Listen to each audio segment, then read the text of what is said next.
आधी रात के समय राजा अशोक अपने कक्ष में गहरी नींद में सो रहे थे कि तभी उनकी आंख घुंघरुओं की तेज आवाज से खुल जाती है। राजा अशोक चौंक कर उठ जाते हैं। ये तो चंद्रमुखी के घुंघरुओं की आवाज है, लेकिन ऐसा कैसे हो सकता है? उसे तो आज हमने जिंदा जलाकर मार दिया था। तभी राजा अशोक के कानों में एक स्त्री की भारी आवाज टकराती है। तूने मुझे जिंदा जलाकर मार दिया, अब मैं तुझे और तेरे खानदान को जिंदा जलाकर मार दूंगी। तेरी आने वाली नस्लों को तबाह कर दूंगी मैं। राजा अशोक इधर उधर देखने लगे। तभी कक्ष में काला धुआं फैलने लगा। अचानक वो काला धुआं एक बड़ी ही भयानक दिखने वाली जली हुई स्त्री में परिवर्तित हो गया। तुम तो चंद्रमुखी हो। हाँ, मैं चंद्रमुखी हूँ, जो तुझसे बदला लेने के लिए दोबारा इस संसार में आई है। और जब तक तेरे खानदान का नामो निशान नहीं मिटा देती, मैं यहाँ से वापस नहीं जाऊंगी। अचानक राजा अशोक के शरीर में आग लग गई और वो बुरी तरह से चीखने लगा। उसकी चीख सुनकर उसकी पत्नी रानी रुक्मणी और महल के राजगुरु हुए आए, मगर सामने खड़ी भयानक बला को देखकर राजगुरु ने चीखते हुए रानी रुक्मणी से कहा, महारानी, ये तो चंद्रमुखी है जो वापस आ गई है। अपने पुत्र को लेकर इस महल से बहुत दूर चले जाइए और दोबारा यहाँ कभी मत आइएगा। मैं चंद्रमुखी को इस कमरे में कैद कर दूंगा। जिस दिन ये दरवाजा खुला, उस दिन चंद्रमुखी आजाद होकर कहर ढा देगी। इतना कहकर राजगुरु ने अपने गले में टंगा हुआ ओम का लॉकेट उतारकर चंद्रमुखी के सामने रख दिया। चंद्रमुखी फिर से काले धुएं में परिवर्तित हो गई। राजगुरु तुरंत रानी रुक्मणी को लेकर राजा अशोक के कक्ष से बाहर आ गए और दरवाजा बंद कर दिया और उस ओम के लॉकेट को दरवाजे की कुंडी में बांध दिया। इस घटना के 200 साल बाद कौशल्या देवी अपने बंगले के गार्डन में पौधों में पानी डाल रही थी कि तभी एक लग्जरी कार वहां पर आकर रुक गई। उस कार के अंदर से कौशल्या देवी का बेटा आर्यन एक सुंदर लड़की के साथ उतरकर कौशल्या देवी के सामने खड़ा हो गया। Good morning mom. लगता है लंदन में रहकर तुम अपने संस्कार भी भूल गए। आर्यन, हमारे यहाँ नमस्ते किया जाता है। और तुम्हारे साथ ये लड़की कौन है? माँ, इसका नाम पूनम है। मैंने पूनम से लंदन में ही शादी कर ली। ये आपकी बहू है। लंदन में शादी कर ली? अरे बेवकूफ, अगर तो मेरी सुंदर बहू को शादी से पहले यहाँ ले आता तो मैं तेरी शादी शाही रीति रिवाजों से करवाती। तुझे कोर्ट मैरिज करने की क्या जरूरत थी? तभी कार के अंदर से एक व्यक्ति एक सुंदर लड़की के साथ उतरकर आर्यन के बगल में खड़ा हो गया। आर्यन ने मुस्कुराते हुए अपनी माँ से कहा, माँ, ये मेरा दोस्त राहुल है और ये इसकी पत्नी दिशा। ये दोनों अमेरिका में ही रहते हैं। कुछ दिन इंडिया घूमने के लिए मेरे साथ आए हैं। कौशल्या देवी उन सबको बंगले के अंदर ले आई।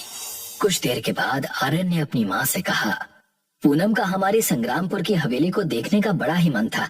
एक्चुअली क्या है ना कि पूनम को इतिहास में बहुत दिलचस्पी है। सच कहूँ तो राहुल और दिशा भी सिर्फ हमारी संग्रामपुर की हवेली को देखने के लिए ही अमेरिका से यहाँ तक आए हैं। बेटा, तू तो जानता है कि वो हवेली शापित है। उसके बारे में अजीबोगरीब बातें मशहूर हैं। तेरे पिताजी मुझे भी हमेशा वहाँ जाने के लिए मना करते थे। ये सब पुरानी बातें हैं माँ। आज का जमाना बहुत बदल चुका है। अगर आपका जाने का मन नहीं है तो आप मत जाइए, लेकिन मैं अपनी वाइफ और अपने दोस्तों के साथ उस हवेली में जरूर जाऊंगा। नहीं बेटा, मैं तुझे अकेले वहाँ पर नहीं जाने दूंगी। अगर तेरी पत्नी और तेरे दोस्तों का इतना ही मन है तो फिर मैं भी तुम सबके साथ चलूंगी। अगले दिन वो सब संग्रामपुर के एक सड़क पर खड़े थे। आर्यन हाथ में मैप पकड़े हुए था। तभी उसका दोस्त राहुल आर्यन से हंसते हुए कहता है, अरे यार, ये 200 साल पुराना मैप है। 200 साल में दुनिया बदल गई है। किसी से कंफर्म कर लेना कि तेरी हवेली कहाँ है। राहुल की बात पर दिशा हंसने लगी।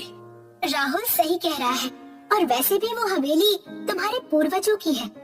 आफ्टर ऑल तुम उस हवेली के राजा ही हुए। तभी उन सबके कानों में एक साधु की आवाज टकराई, कौन हो तुम सब और यहाँ क्या कर रहे हो? हमें संग्रामपुर की हवेली जाना है। संग्रामपुर की हवेली के बारे में सुनकर साधु चौंक पड़ा। संग्रामपुर की हवेली में तुम सबका क्या काम? आप चाहे तो कह सकते हैं कि मैं उन्हीं पूर्वजों का वंशज हूँ। समझ गया। मेरा कहा मानिए तो शहर वापस लौट जाइए। संग्रामपुर की हवेली हवेली नहीं बल्कि मौत की हवेली है। उस हवेली में आज भी चंद्रमुखी की घुंघरू की आवाज लोगों को सुनाई देती है और उसकी चीखें सोने नहीं देती। साधु महाराज, हमें ये कहानी मत सुनाइए, हमें बस इतना बता दीजिए कि हवेली यहाँ से कितनी दूर है। लगता है तुम नहीं मानोगे। ठीक है तो सुनो, तुम जिस सड़क पर खड़े हो इस सड़क से सीधे रास्ते पर चले जाओ, तुम्हें हवेली दिख जाएगी। इतना कहकर साधु वहाँ से चला गया। आर्यन, दिशा और राहुल कार में बैठ गए। कुछ ही देर में वो सब हवेली के सामने थे। हवेली को देखकर पूनम आश्चर्य से बोली, आर्यन, ये हवेली कम महल ज्यादा लगती है। पूनम, मैंने तुम्हें बताया तो था कि हमारा परिवार शाही घराने से है। हवेली तो लोग इसे कहते हैं, असल में तो ये एक महल है। चलो अंदर चलते हैं। कुछ ही देर के बाद वो सब हवेली के अंदर खड़े थे। तभी पूनम की नजर हवेली के एक कमरे की ओर चली गई। इस कमरे के बाहर ये ओम का लॉकेट क्यों बंधा हुआ है? कहते हैं कि इसी कमरे के अंदर चंद्रमुखी की आत्मा का वास है। ये कमरा किसी भी कीमत पर खुलना नहीं चाहिए। मुझे लगता है कि अब हम सबको सो जाना चाहिए। आप ठीक कह रही हैं माँ। राहुल और दिशा एक कमरे में शिफ्ट हो गए। पूनम और आर्यन हवेली के दूसरे कमरे में शिफ्ट हो गए और कौशल्या देवी भी एक अलग कमरे में सो गई। आधी रात का समय हो चुका था। अचानक पूनम के कानों में घुंघरू की आवाज टकराई। ये तो घुंघरू की आवाज है। ऐसा लग रहा है जैसे कि इस हवेली के अंदर कोई स्त्री नृत्य कर रही हो, मगर ये हवेली तो बरसों से बंद पड़ी हुई थी। पूनम उस दिशा की ओर चल पड़ी जहाँ से घुंघरुओं की आवाज आ रही थी। कुछ ही देर में पूनम उस कमरे के सामने खड़ी थी जिस कमरे के बाहर ओम का लॉकेट बंधा हुआ था। आवाज तो इसी कमरे से आ रही है, लेकिन माँ ने इस कमरे का दरवाजा खोलने के लिए मना किया है। जो भी हो, मुझे देखना तो पड़ेगा कि अंदर कौन है। पूनम ने उस कमरे का द्वार खोल दिया, मगर सामने का दृश्य देखकर पूनम की आंखें दहशत से फटी की फटी रह गई। एक जली हुई स्त्री घुंघरू पहनकर नृत्य कर रही थी।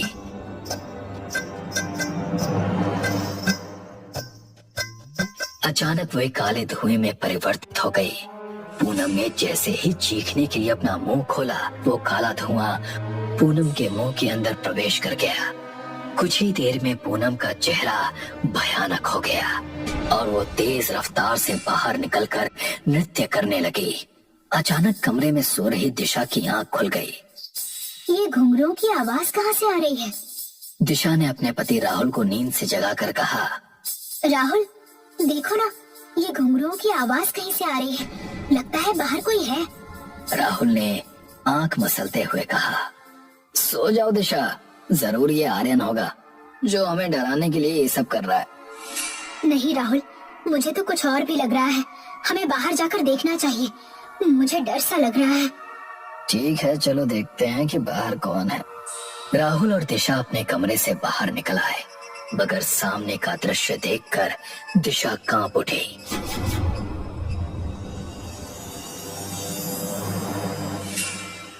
ये तो पूनम है। इसका चेहरा कितना भयानक हो गया है। वो राहुल और दिशा को बुरी तरह से घूरती हुई बोली, मैं बरसों से कमरे में बंद थी, आज मौका मिला है। अब मैं राजा अशोक के खानदान का नामो निशान मिटा दूंगी। तुम सब मरोगे। अचानक राहुल और दिशा के शरीर में आग लग गई और वो दोनों बुरी तरह से चीखने लगे।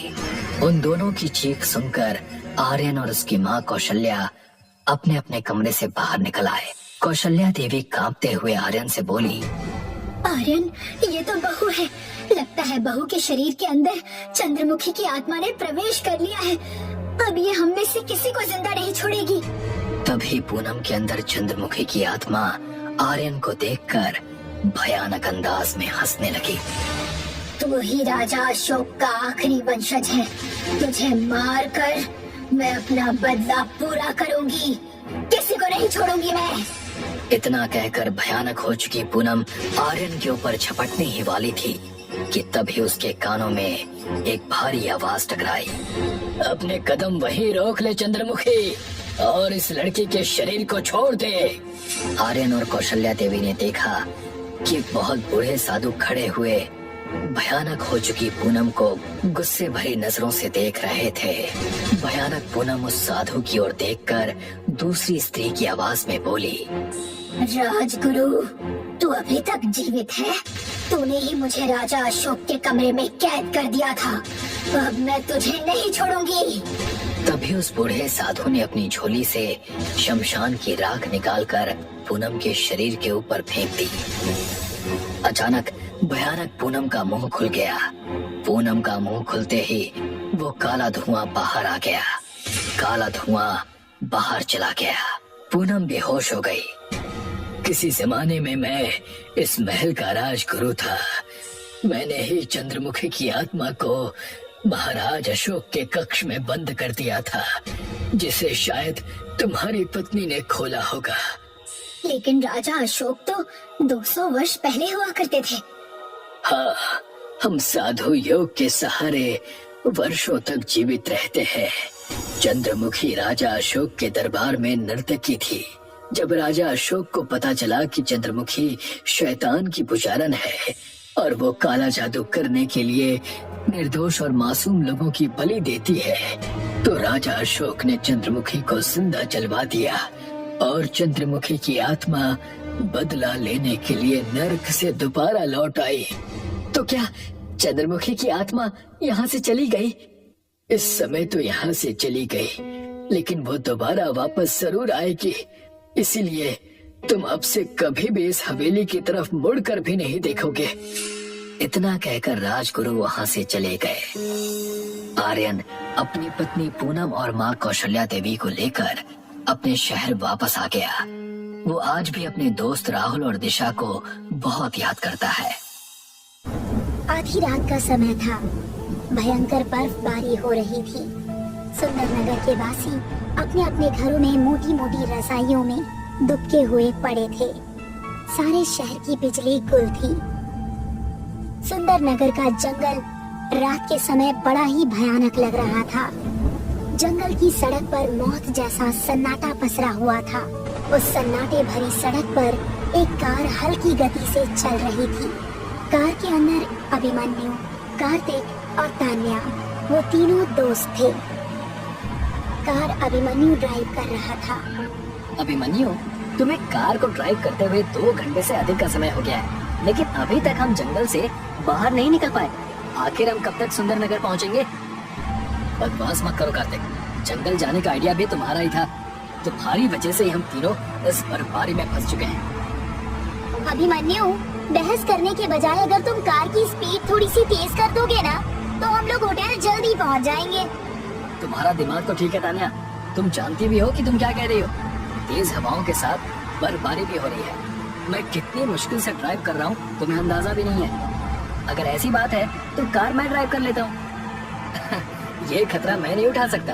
अरे दिन में भी तुम गाड़ी को इधर उधर ठोक देते हो, और फिर अभी तो रात हो रही है और ऊपर से बर्फबारी भी। अचानक कार झटका देते हुए रुक गई। क्या हुआ अभिमन्यु? तुमने कार क्यों रोक दी? नहीं तान्या, मैंने नहीं रोकी, अपने आप रुक गई। अपने आप रुक गई? कहना क्या चाहते हो तुम? मैं सिर्फ यही कहना चाहता हूँ कि तुम दोनों अपना मुंह 2 मिनट के लिए बंद करोगे प्लीज, ताकि मैं देख सकूं कि प्रॉब्लम क्या है। इतना कहकर अभिमन्यु कार से बाहर निकल गया और कार खोलकर चेक करने लगा। कुछ देर चेक करने के बाद अभिमन्यु कार के अंदर दोबारा बैठ गया। क्या हुआ? वही जिससे डर लग रहा था। लगता है कार किसी मैकेनिक को दिखानी पड़ेगी। और तुम्हें क्या लगता है मैकेनिक हमें कहाँ मिलेगा? यहाँ पर तो सिवाय बड़े बड़े पेड़ पत्तों और बर्फ के अलावा कुछ भी नजर नहीं आ रहा।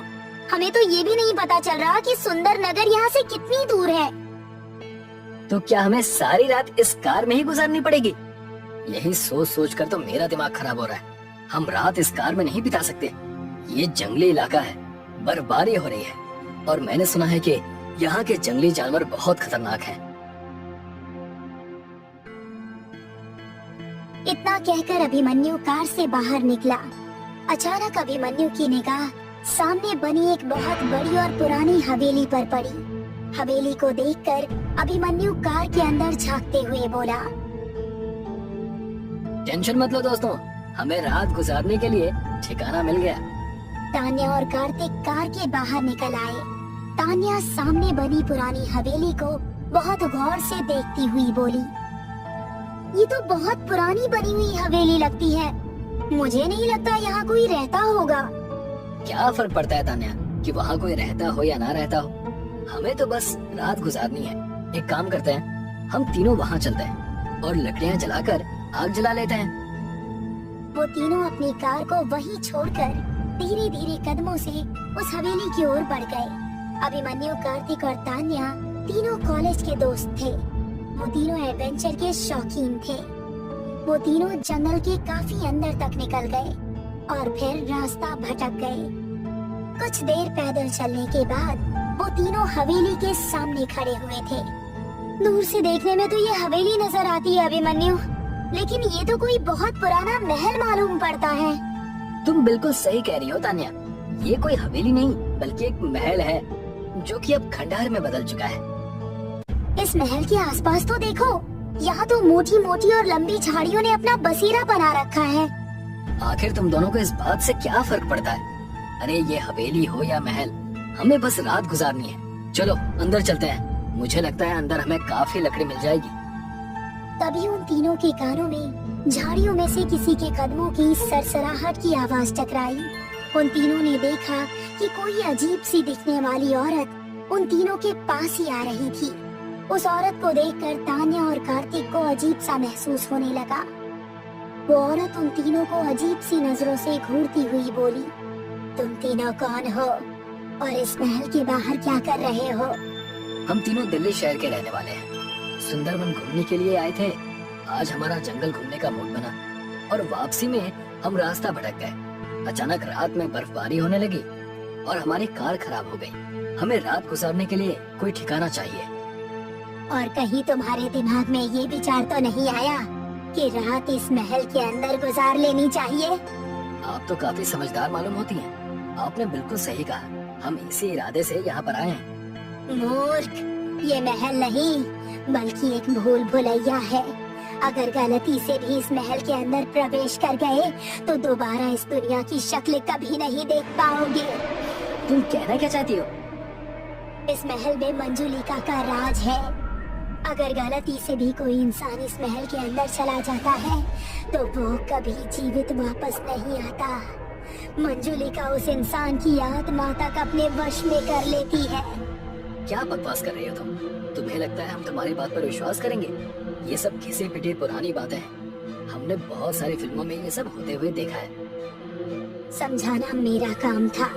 मेरी बात को मानना ना मानना ये तुम्हारे ऊपर निर्भर करता है। इस महल के अंदर जाने से पहले आसपास एक बार निगाह दौड़ा लो। यहाँ तुम्हें सन्नाटे और वीराने के अलावा कुछ नहीं मिलेगा। इतना कहकर वो औरत बड़ी फुर्ती से उन तीनों की आंखों के सामने से ओझल हो गई। अभिमन्यु, कार्तिक और तान्या ने उस औरत की बात पर कोई ध्यान नहीं दिया। वो तीनों उस महल के अंदर प्रवेश कर गए। उन तीनों ने देखा कि वो महल अंदर से काफी बड़ा था। उस महल के अंदर काफी बड़े बड़े कमरे बने हुए थे जिनमें अभी भी बहुत सी सुख सुविधाओं की वस्तुएं रखी हुई थी। तभी अचानक अभिमन्यु की नजर उस महल के एक दरवाजे पर पड़ी। उस कमरे के अंदर हल्की हल्की रोशनी आ रही थी। अजीब बात है, सारी हवेली में अंधेरा छाया हुआ है और उस कमरे के अंदर से रोशनी आ रही है, जैसे कि वहाँ पर कोई मशाल या बहुत सारी मोमबत्तियां जल रही हों। अभिमन्यु, कहीं उस औरत की बात सच ना हो। पागल तो नहीं हो गई? तुमने उस औरत की हालत नहीं देखी? मुझे तो वो कोई पागल औरत लग रही थी। चलो चलकर देखते हैं। हो सकता है कि इस टूटे फूटे महल का ओनर इसी महल में रहता हो।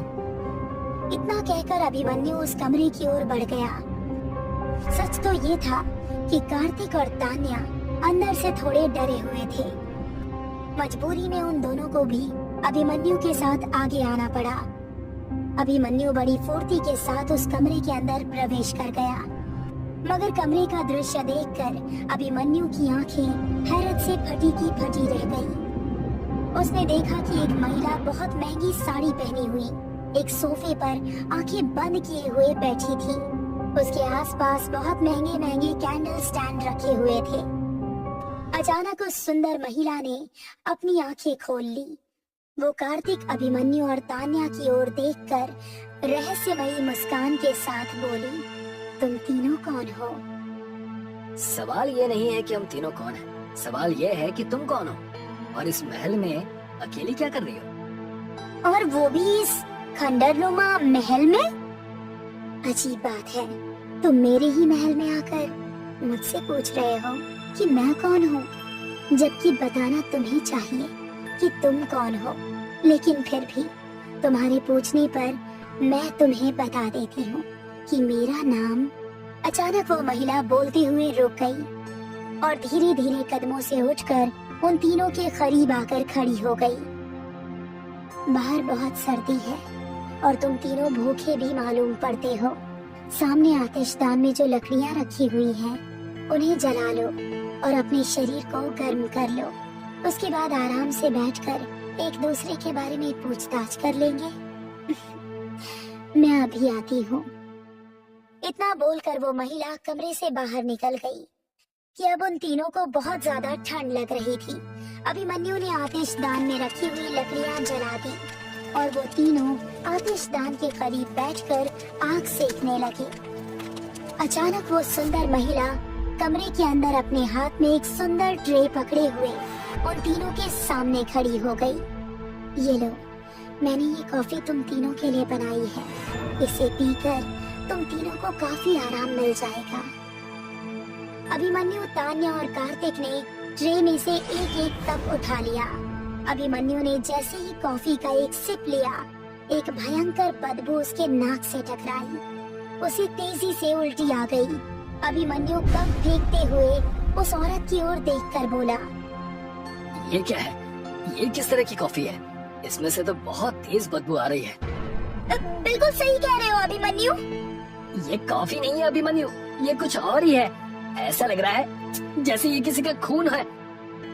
तुम तीनों में से सबसे समझदार ये लड़का है। इसने बिल्कुल सही कहा। तुम्हारे कप में कॉफी नहीं बल्कि गर्म खून था, मगर वो ताजा खून नहीं था कि बरसों बाद इस महल में इंसान आए हैं। पिछली बार 10 वर्ष पहले कुछ इंसान आए थे। उनका खून मैंने मेहमानों के लिए बड़ा संभाल कर रखा था। उस महिला की बात सुनकर उन तीनों के शरीर के रोंगटे खड़े हो गए। कौन हो तुम? मंजुलिका, क्या तुम्हें बाहर उस पागल औरत ने नहीं बताया कि इस महल के अंदर जो भी आता है वो जीवित वापस नहीं जाता? इतना बोलते ही उस सुंदर महिला का चेहरा एक भयानक महिला में परिवर्तित हो गया। उसकी आंखें रक्त की तरह लाल हो गई और उसका चेहरा बुरी तरह से काला पड़ गया। उसके लंबे बाल कटीली झाड़ियों में परिवर्तित हो गए। बाहर वो औरत सही कह रही थी दोस्तों, यहाँ से भागो। अभिमन्यु ने इतना कहा ही था कि अचानक अभिमन्यु का शरीर 10 फीट ऊंचा उछल गया और उसका शरीर पूरी ताकत से सर के बल नीचे गिरा। अभिमन्यु ने एक चीख के साथ वहीं पर दम तोड़ दिया। ये क्या किया तुमने? तुम्हें दिखाई नहीं दिया? तुम्हारा दोस्त अब संसार से मुक्त हो चुका है। अब तुम सबकी बारी है। मैं तुम्हारे हाथ जोड़ती हूँ, मुझे यहाँ से जाने दो। आखिर हमने तुम्हारा क्या बिगाड़ा है? तुम इंसान हमेशा मेरी तन्हाई में दखल देने के लिए यहाँ चले आते हो। इतना बोलकर उस भयानक औरत ने तान्या का गला कसकर पकड़ लिया। देखते ही देखते तान्या का चेहरा ऐसा हो गया जैसे कि उसके मरे हुए वर्षों बीत चुके हो। मंजुलिका ने तान्या के शरीर में ही तान्या का गला छोड़ दिया। अगले ही पल तान्या का शरीर एक कंकाल में परिवर्तित हो गया।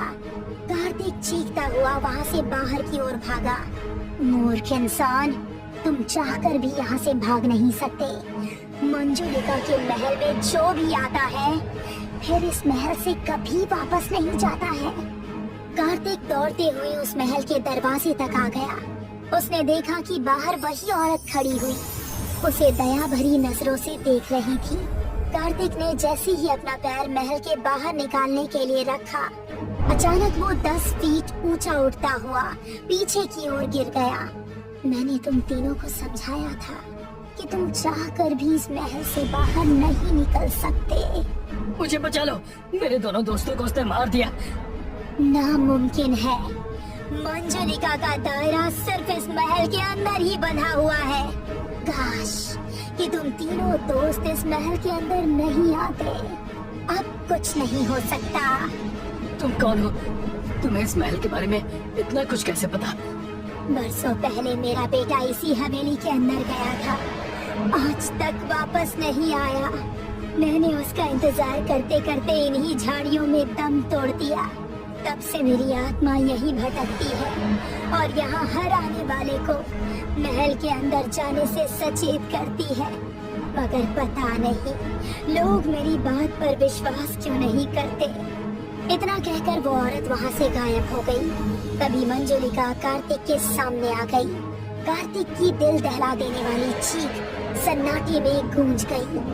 अगले दिन पुलिस को तीनों की लाशें उस महल के बाहर पड़ी हुई मिली। एक हवलदार पुलिस वाले से बोला, अब क्या करना है साहब? क्या कोई केस बनाना है? हम सभी जानते हैं कि हत्या किसने की है। सही कहा साहब, भला आत्माओं को गिरफ्तार कैसे किया जा सकता है? पता नहीं लोग इस भूल भुलैया वाले महल में क्यों चले जाते हैं। पुलिस ने केस की फाइल हमेशा के लिए बंद कर दी।